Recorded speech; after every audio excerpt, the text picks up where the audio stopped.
할렐루야. 네, 여러분 아멘의 소리가 커져서 너무 좋아요. 찬양 감사드리고요.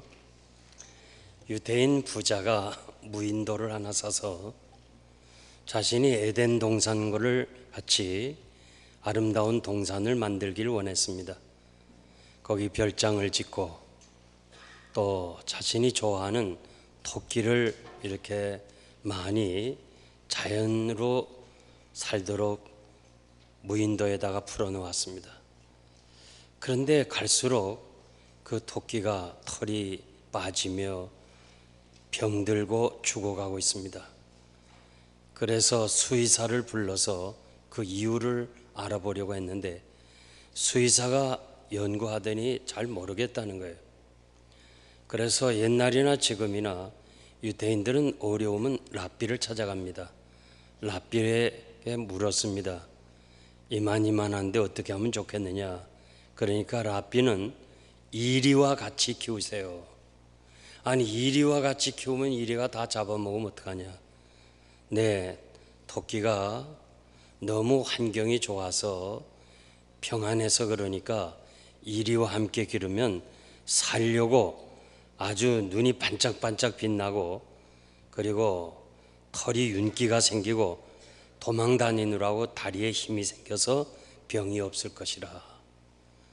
결국 랍비의 말대로 그렇게 했더니 토끼가 병이 없다는 것입니다.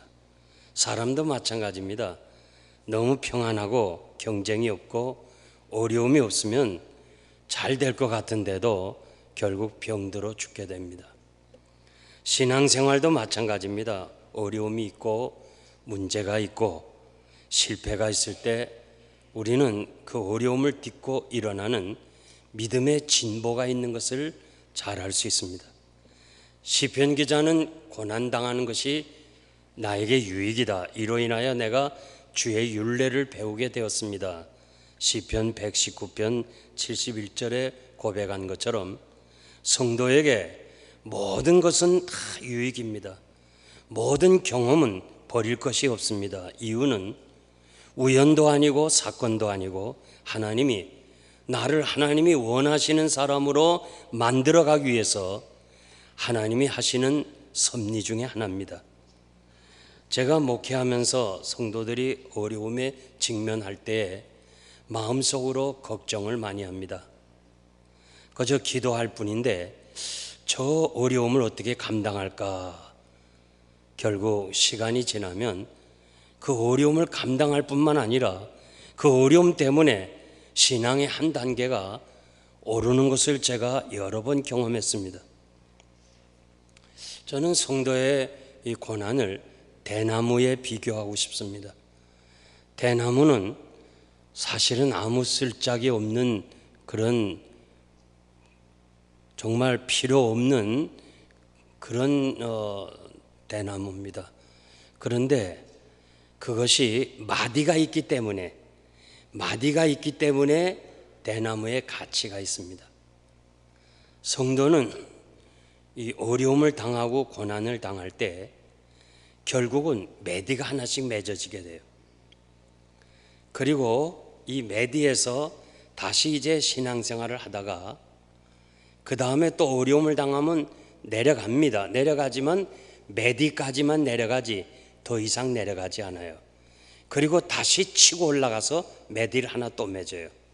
그리고 또 신앙생활 올라가다가 고난이 오고 시련이 오면 좀 내려오지만은 이 매디까지만 오지 결국은 아주 엎드러지지 않는 것을 제가 보면서 성도에게 당하는 시련과 어려움도 결국 은혜라는 사실을 말하지 않을 수밖에 없습니다. 여러분들이 지금 살면서 여러 가지 어려움과 시련 속에서 하나님 의지하고 그리고 하나님 앞에서 더 믿음의 진보를 보이는 것은 여러분들이 이미 경험한 바가 있습니다. 이스라엘 백성들이 광야에 있고 모세는 시내산에 올라가서 하나님의 말씀을 받고 있을 때에 백성은 광야에서 모세는 없죠. 또 확인할 수도 없습니다. 이미 시내산을 가보신 분은 알지만은 광야에서 보이는 산은 시내산이 아니고 그 모세가 올라갔던 산은 바로 보이는 뒤로 가서 한참 더 뒤로 가서 산이 하나 있기 때문에 확인도 할 수 없고 내려오지도 않고 이제는 죽었구나 생각하고 우리가 다시 애굽으로 돌아가야겠다 그렇게 판단하여 금송아지를 만들고 번제와 화목제를 드리면서 즐거워했습니다. 인간이 왜 우상을 만듭니까? 하나님의 임재하심을 믿지 못하기 때문에 그렇습니다. 인간은 하나님을 믿든지 아니면 우상을 믿든지 둘 중에 하나입니다. 무신론자는 없습니다. 무신론자는 자기가 하나님이에요. 자기 힘, 자기 주먹을 믿는 것이 바로 무신론자들이에요. 임마누엘 신앙을 잃어버리면 되찾으려는 것이 바로 우상 숭배예요. 이것이 성경의 역사입니다. 사사기의 역사입니다. 하나님께서 모세에게 명하신 대로 금송아지를 만든 사람 주동자 3천여 명을 죽였습니다. 이 사건 후에 모세는 너무 마음이 아파서 하나님 저들의 죄를 사해 주세요. 만약에 저들을 광야에서 다 죽이려고 한다면 내 이름을 생명책에서 지워주세요. 무슨 말씀인 거 아니? 모든 재앙을 자기가 다 받고 그리고 백성들을 용서해 달라는 진정으로 오늘의 지도자의 마음이 이런 마음이 있어야 됩니다. 하나님은 모세에게 시내산을 떠나 가나안으로 올라가라고 말씀합니다. 이때 모세는 하나님께 간구합니다. 나는 더 이상 이 백성을 지도할 능력이 없습니다. 하나님이 친히 함께 가시면 할 수 있지만은 나 홀로 가라면 나 못합니다. 주저앉았습니다. 다른 사람 필요 없습니다. 천사도 필요 없습니다. 하나님이 직접 하셔야 됩니다. 그렇지 않으면 난 더 이상 어떻게 할 수가 없습니다. 하나님 없이 가는 길은 방황의 길이고 두려움의 길입니다. 제가 성지 여행하면서 광야 길을 가본 적이 있습니다. 안내자가 없이는 지금도 갈 수가 없습니다. 출애굽 후에 홍해를 건너간 일들과 또 쓴물을 단물로 만든 일과 전쟁에 이긴 일과 바위를 쳐서 물이 나게 한 이 모든 일은 하나님이 하셨습니다. 하나님이 없이는 광야에서 하루길도 갈 수가 없습니다. 이제 하나님이 이 금송아지 사건 때문에 떠나신다면, 하나님이 우리를 버리신다면 우리 광야에서 다 죽기 때문에 하나님이 친히 가셔야 됩니다. 함께 하셔야 됩니다. 하나님 없이는 아무것도 할 수 없습니다. 하나님께서는 이 모세의 간절한 소원대로 내가 친히 가리라, 내가 너를 편케 하리라고 약속해 주셨습니다. 이 약속이 모세와 이스라엘 백성에게 큰 위로와 힘이 되었습니다. 이제 우리가 새해를 또 가야 되는데 이 한 해 동안에 우리 앞에 무슨 일이 있을는지 아무도 모릅니다. 우리는 5분 앞의 일을 모릅니다. 전에 가보지 못한 초행길입니다.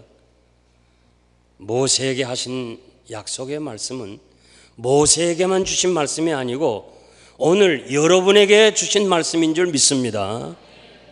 세월이 가고 환경이 변한다 할지라도 하나님의 말씀은 영원한 말씀이에요. 모세에게만 주신 말씀이라면 성경에 기록할 필요가 없습니다. 오늘 우리들에게 하신 말씀이기 때문에 내가 친히 가리라, 내가 너를 편케 하리라는 이 약속의 말씀을 가지고 강하고 담대하게 이 한 해를 살아가시길 바랍니다. 그러기 위해서 오늘 주님이 약속하신 말씀이라는 제목으로 3가지 말씀을 드립니다. 첫째는 하나님을 의지하고 삽시다. 초대교회 성도들은 우리가 주님을 힘입어 살며 기동하고 있다고 그랬습니다. 좀 우리말 성경에 좀 어려워요. 기동하고 있다.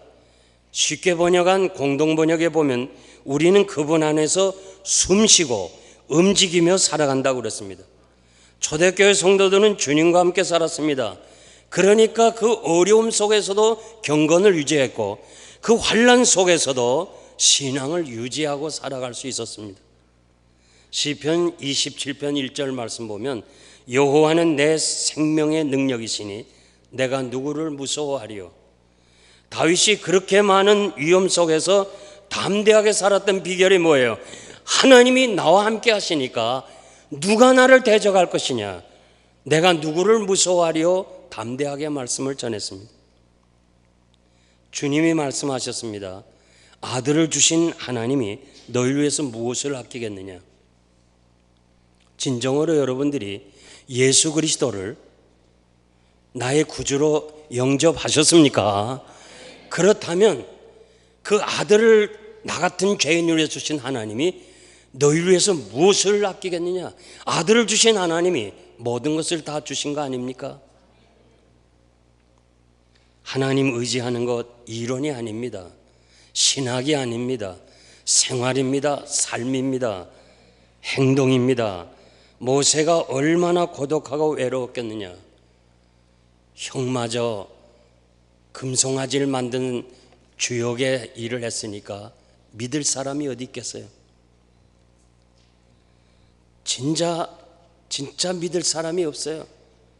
이제는 아론을 의지하고 왔는데 아론까지 금송아지를 만든 사람이 되었으니까 이제 하나님이 함께 하시지 않으냐 하시면, 하나님이 같이 동행하지 않으면 나는 더 이상 갈 수가 없습니다. 주저앉았습니다. 하나님은 약속했습니다. 모세야, 내가 너와 함께 가겠다. 너를 편하게 해주겠다. 이 약속의 말씀으로 모세는 다시 힘을 얻었습니다. 시편 125편 1절 2절 보니까 여호와를 의지하는 자는 시온산이 요동치 아니하고 영원히 있음 같도다. 산들이 예루살렘을 두른과 같이 여호와를 의지하는 백성은 지금부터 영원까지 하나님이 두루 보호하시겠다고 약속해 주었습니다. 여러분들이 꼭 성지를 한번 가보시기 바랍니다. 예루살렘은 시온산이 둘러 있습니다. 하나님이 우리를 둘러서 보호해 주시겠다고 약속해 주었습니다. 에레미야 17장 7절 말씀 보면 여호와를 의지하며 여호와를 의뢰하는 그 사람은 복을 받을 것이라. 믿습니까?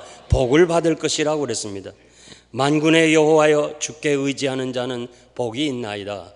시편 84편 12절 말씀입니다. 우리가 살아가면서 우리 힘으로 할 수 있는 것이 있고 우리 힘으로 할 수 없는 것이 있습니다. 우리가 어려움을 당할 때 우리는 어떻게 해야 되겠습니까? 우리는 누구를 찾아가야 되겠습니까? 무엇을 해야 되겠습니까? 나의 인생에 결정권을 가지신 분은 하나님이시기 때문에 우리는 먼저 무릎을 꿇고 하나님 의지하고 하나님의 도움을 요구해야 될 줄 믿습니다. 새는 날개가 아무리 무거워도 그것을 떼어버리지 못합니다. 날개가 없이는 날아갈 수 없기 때문에 그렇습니다. 비행기가 날개가 무겁습니다. 그것을 작게 만들려고 아무리 했어도 비행기 동체는 작게 만들 수 있지만 날개는 작게 만들 수가 없습니다. 날개가 없이는 비행할 수가 없기 때문에 그렇습니다. 여러분에게는 이 어려운 현실에서, 이 광야 같은 세상에서 더 멀리 더 높이 날아갈 수 있는 두 날개는 여러분들이 기도와 믿음인 줄 믿습니다. 너희는 인생을 의지하지 말라. 그 호흡은 코에 있나니 수에 칠 가치가 어디 있느냐. 귀인들을 의지하지 말며 도울 힘이 없는 인생도 의지하지 말라고 시편 146편 3절에서 말씀해 주었습니다. 여러분들의 아이들이 자신이 혼자 못해서 숙제를 부모에게 얘기해 줄 때 여러분들은 그 숙제를 도와줄 수 있습니다. 그리고 여러분의 아이들이 힘들어할 때 여러분들은 아이들을 도와줄 수 있습니다. 그것이 사실이라면, 그렇게 해서 문제가 해결된 것이라면 여러분의 아버지가 살아계신 줄 믿습니다. 하나님이 여러분의 아버지가 돼서 여러분의 문제를 해결해 주실 줄 믿습니다. 우리에게 지금 가장 필요한 것이 뭐냐? 좀 더 하나님을 신뢰하고 좀 더 하나님을 의지하고 내 신앙이라든가 내 삶이라든가 내 모든 것을 하나님께 의탁하는 이것이 더 필요합니다. 우리의 경험도, 지식도, 이성도, 모든 배운 경험, 교육도 다 십자가 밑에 내놓고 우리가 하나님을 더 의지할 때 하나님께서는 놀라운 역사로 함께 하실 줄 믿습니다. 하나님께서 우리 눈을 만드셨습니다. 우리 눈에는 하얀 자위와 까만 부분 눈동자가 있습니다. 여러분들이 지금 사물을 보는 것은 하얀 것으로 보는 것이 아니고 검은 눈동자, 검은 자위로 보게 되는 겁니다.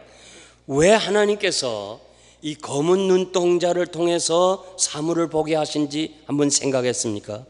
이 큰 눈을 가지고 하얀 것은 전혀 볼 수가 없고 이 작은 검은 눈동자만 보고 사물을 볼 수 있는 거 왜 그랬을까? 한번 생각해 보았습니까?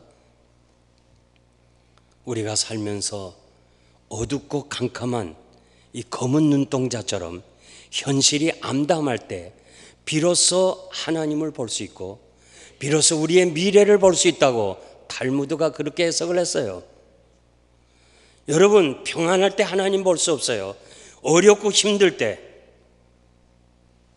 눈물이 참으로 흐를 때 그 눈물 흘린 것으로 우리는 하나님의 섭리를 볼 수 있고 하나님이 나와 함께 하시는 역사를 체험할 줄 믿습니다. 주님의 약속은 내가 너와 함께 가리라, 내가 너를 편케 하리라, 이 약속을 붙잡고 이 한 해도 사람 의지하지 말고 도울 힘이 없는 귀인을 의지하지 말고 한 방울의 눈물이라도 하나님 앞에서 흘려야 가치가 있지 사람 앞에 흘리지 말라고 말씀하고 있습니다. 하나님은 이사야 선지자를 통해서 자신의 약속을 다시 한번 확인하여 우리들에게 말씀하시는데 두려워하지 말라, 내가 너와 함께함이니라, 놀라지 말라, 나는 내 하나님이 됨이니라, 내가 너를 굳세게 하리라, 참으로 너를 도와주리라, 참으로 나의 의로운 오른손으로 너를 붙들리라. 이사야 41장 10절 말씀입니다. 내가 물 가운데로 지날 때에도 내가 함께 할 것이고 강을 건널 때도 물이 너를 침몰치 못할 것이며 내가 불 가운데 행할 때도 타지 아니할 것이요 불꽃이 너를 사르지도 못하게 하리라. 나는 여호와 내 하나님이요 내 구원자임이니라.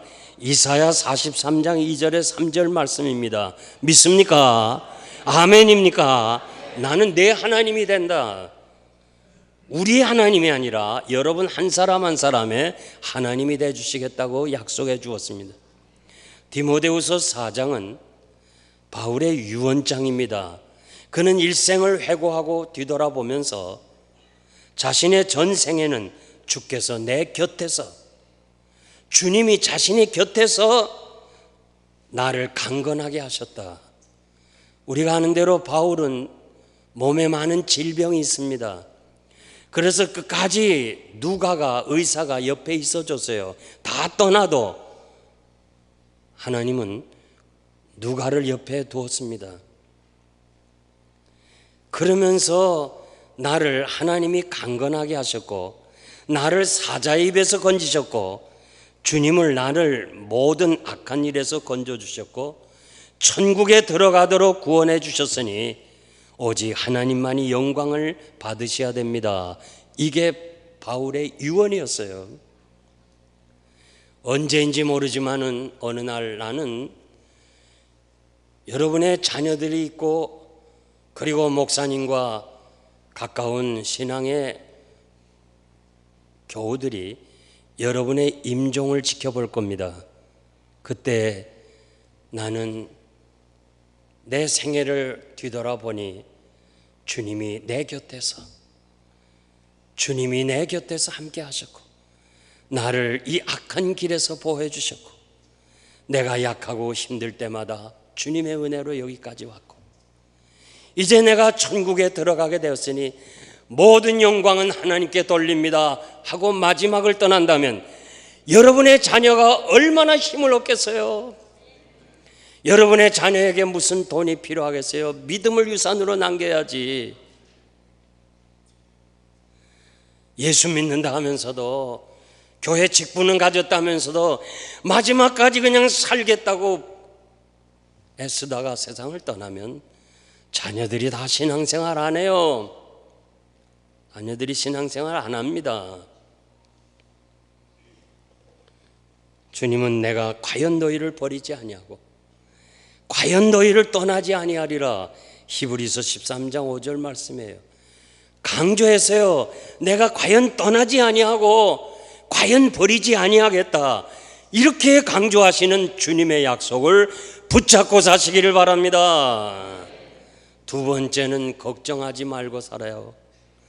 모세가 걱정이 많이 있습니다.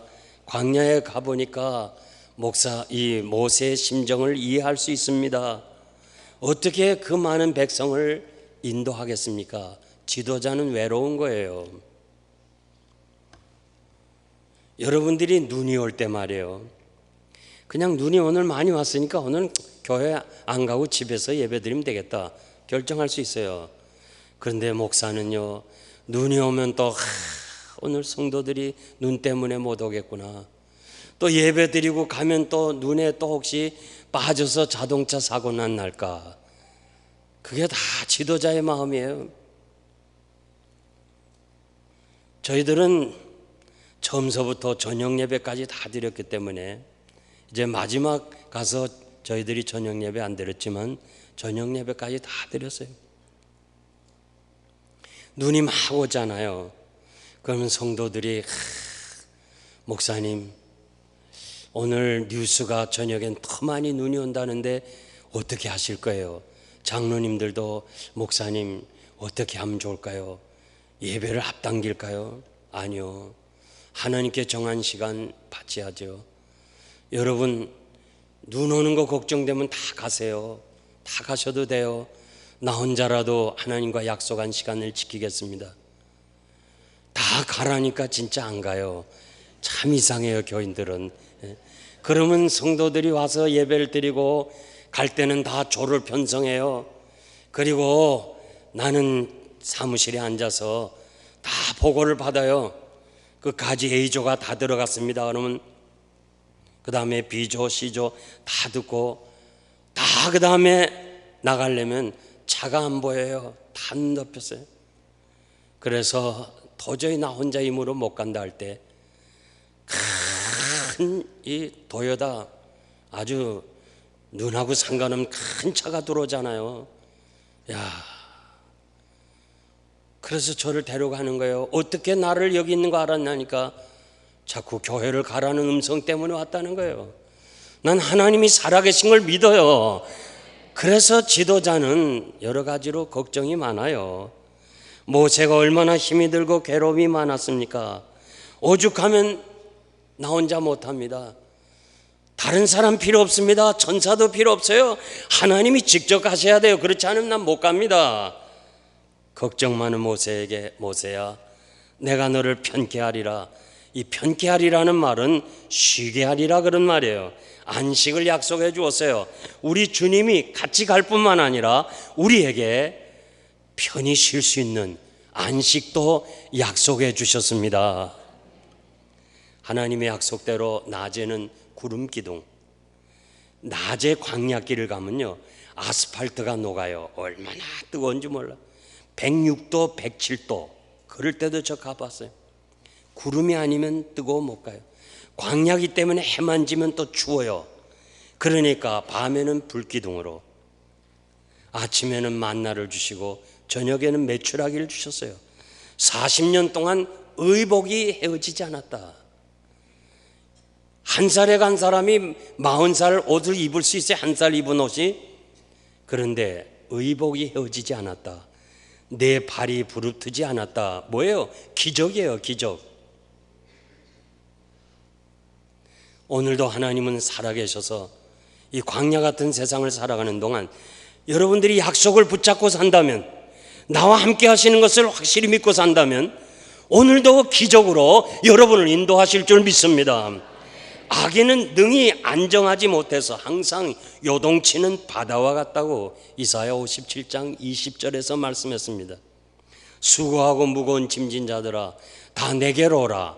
내가 너희를 쉬게 하리라. 주님의 말씀은 오늘도 우리들에게 유효한 말씀인 줄 믿습니다.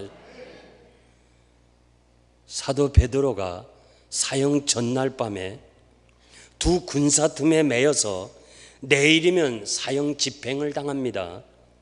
그런 가운데 천사들이 구출하러 왔는데, 우리 성경에는 쳤다고 그랬는데 원문엔 때려 눕혔다는 거예요. 때려 눕혔어요.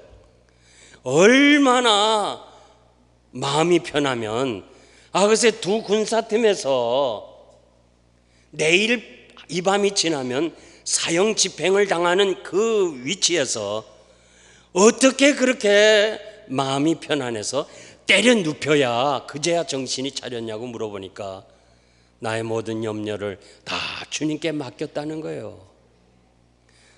베드로전서 5장 7절 말씀이에요. 주님은 담대하라, 내가 세상을 이겼노라. 날마다 우리 짐을 대신 지시겠다고 약속해 주었습니다. 성도에게는 단순히 쉬는 것이 아니고 즐거워하는 것입니다. 주님 안에서 안식을 누리게 하신다고 약속해 주었습니다. 성 어거스틴은 세상에서 즐거움과 쾌락을 그렇게 살아왔는데, 그가 은혜 받고 나서는 정말 주 없이는 세상에서 안식을 얻을 수 없다고 그렇게 고백했습니다. 주님이 주시는 평안과 안식을 누리면서 이 한 해도 사시기를 바랍니다. 어느 자가용 운전자가 쓴 글에 보니까 사장이 같이 이렇게 유원지를 갔습니다. 자동차를 타고 좋은 음식을 많이 해가지고, 그리고 거기서 바비큐도 하고 너무너무 좋았어요. 너무너무 행복한 시간을 보냈어요. 잘 먹고 잘 놀다 와서는 운전기사는 이렇게 말해요. 야, 오늘 피곤하다.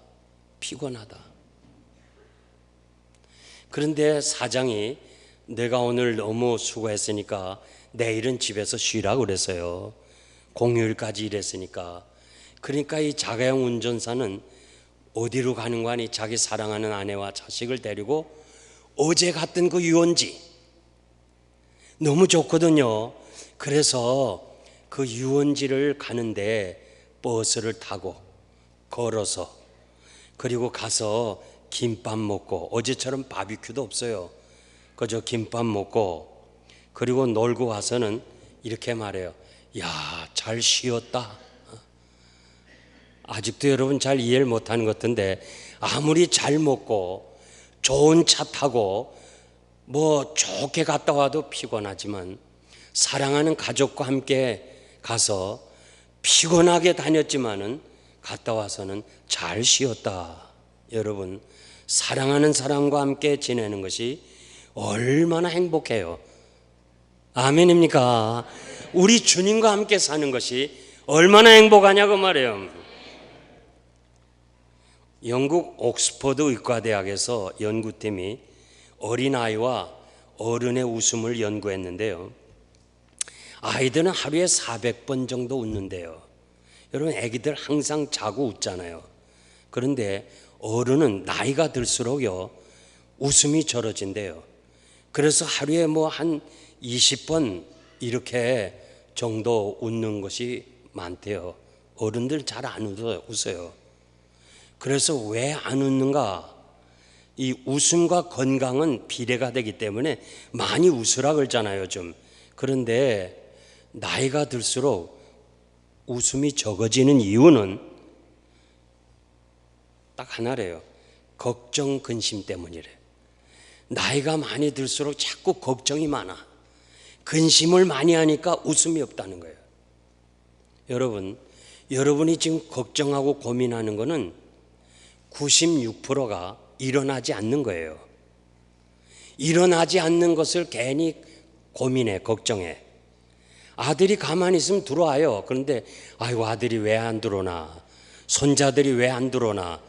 가만히 있으면 들어오는데 96%가 전부 생기지 않는 걱정이래요. 4%만 생기는 걱정인데 4%는 우리 힘으로 해결할 수 없대요. 그러니까 아예 100% 우리 힘으로 안 되잖아요. 그러니까 걱정하지 말고 살아야죠.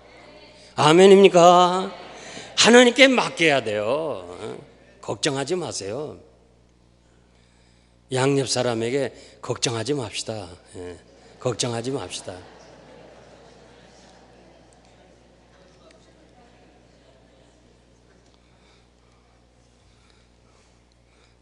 제가 이 강단에서 보니까요, 제가 2월 달이 오면 1년 이 강단에서 말씀 전하는데요, 처음엔 여러분들의 얼굴이 굳어져 있었어.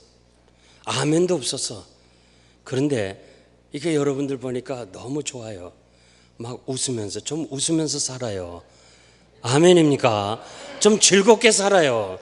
근심 걱정하지 말아요. 너희는 마음에 근심하지 말라. 하나님을 믿으라, 또 나를 믿으라 그랬잖아요. 오늘도 하나님이 살아계시고 이 전에서 여러분의 예배를 받으시잖아요. 그러므로 근심하지 마세요. 정말 우리가 하나님의 말씀을 믿지 못하는 게 근심이에요. 마지막 세 번째로 하나님의 은혜를 기억하면서 살아야 돼요. 모세는 모압 평지에서 가나안에 들어가는 광야 새생들에게 하나님의 은혜를 잊지 말라, 하나님의 은혜를 잊지 말라는 거예요. 자신이 하나님이 친히 가리라, 함께 하리라는 이 약속을 붙잡고 40년 광야 생활을 하면서 지나고 보니까 모든 것이 하나님의 은혜였거든요. 그러니까 광야 태생에게 자신이 들어가진 못하면서 그들에게 하나님의 은혜를 잊지 말고 살라, 이렇게 당부한 말씀이 신명기입니다. 시편 116편 12절 보니까 여호와께서 내게 주신 모든 은혜를 무엇으로 보답할까? 우린 빈손 들고 왔다가 빈손 들고 갈 것입니다. 여러분들이 다른 건 몰라도 지금 살아있다는 자체가 하나님의 은혜인 줄 믿습니다.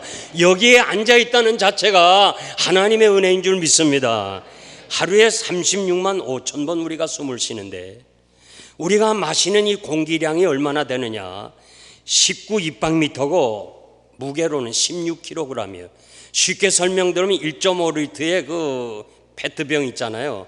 그걸로 오늘 하루에 공기를 마시는 것이 1440병을 마셔요.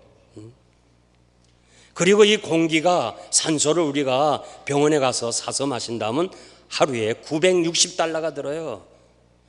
한 달에 정부에서 700불 받아가지고 어떻게 하루에 산소량 960불을 폐하겠어요? 이 살아있다는 자체가, 숨 쉬는 자체가 하나님의 은혜예요. 요즘 촛불 집회가 많은데 촛불이 불이 있고 초가 있으면 불 붙는 줄 아세요? 공기가 없으면 불이 안 붙어요. 그러니까 모든 것이 다 하나님의 은혜고 하나님의 축복인 줄 믿습니다. 알렉스 헤일리라고 하는, 여러분 기억하실 거예요. 뿌리라는 이 소설을 써서 미국을 한번 휩쓸었잖아요. 미국 문학에서 위대한 작품이었어요.